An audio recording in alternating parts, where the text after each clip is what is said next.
बहुत समय पहले की बात है। अमृतपुर गांव में एक व्यवसायी रहता था और उस व्यवसायी का दो बेटा था। बड़ा बेटा रमेश और छोटा बेटा सुरेश। बड़ा बेटा रमेश बहुत ही लालची और बुरा इंसान था, लेकिन छोटा बेटा सुरेश बहुत ही नेक और सरल इंसान था। एक दिन रात में बड़ा भाई रमेश कहने लगा, अरे छोटा भाई सुरेश, मैंने सुना है कि पास के राज्य में व्यवसाय बहुत अच्छा होता है। क्यों न कल हम दोनों वहाँ पर व्यवसाय करने के लिए जाएं? तुम क्या कहती हो? अरे हाँ भैया, मुझे भी यही लगता है।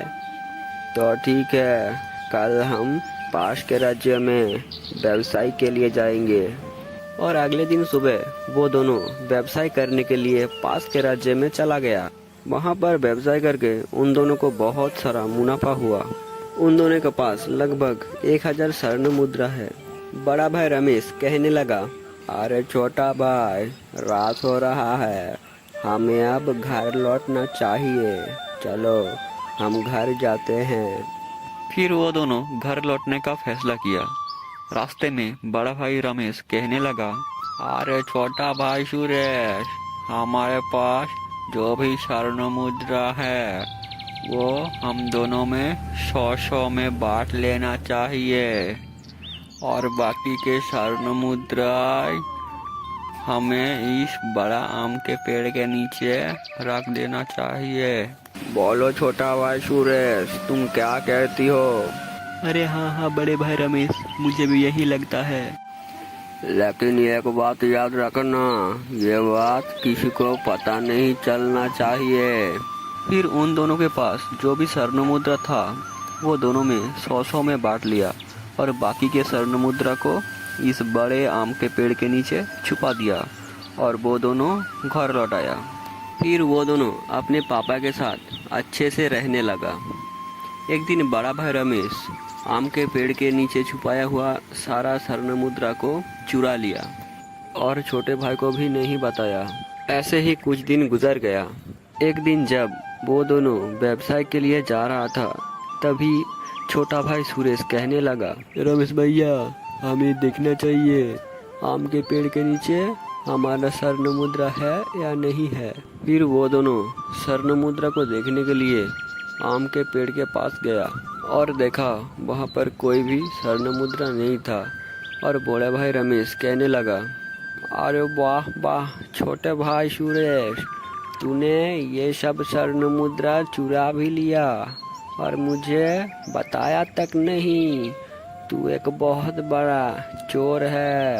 अरे नहीं भैया, ऐसा मत बोलो, मैंने कोई भी स्वर्ण मुद्रा नहीं चुराया, तुमने ही चुराया। नहीं, तुमने चुराया। नहीं भाई, तुमने चुराया। अरे बोला ना, मैंने नहीं चुराया। तो ठीक है, कल हम विचार के लिए हमारे राजा के पास जाएंगे। वो ही ठीक करेगा कि कौन इस स्वर्ण मुद्रा को चुराया है। फिर वो दोनों घर लौट आया।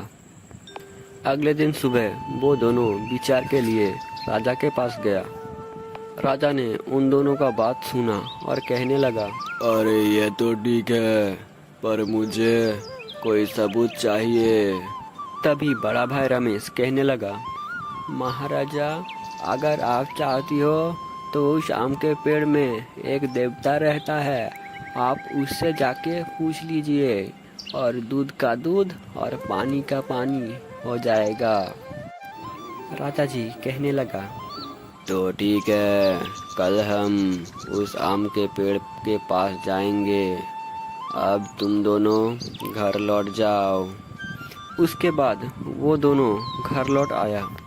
घर आके बड़ा भाई रमेश उनके पापा को कुछ स्वर्ण मुद्रा दिया और कहने लगा, कल तुम उस आम के पेड़ के पीछे छुप जाना और राजा जी जो भी कहेगा उसका ठीक से जवाब देना। अगर आपने ये सब कर दिया तो मैं वादा करता हूँ कि मेरे पास जो भी स्वर्ण मुद्रा है वो मैं आपको दे दूंगा। उसके पिताजी ने बड़ा बेटा रमेश के बात मान लिया।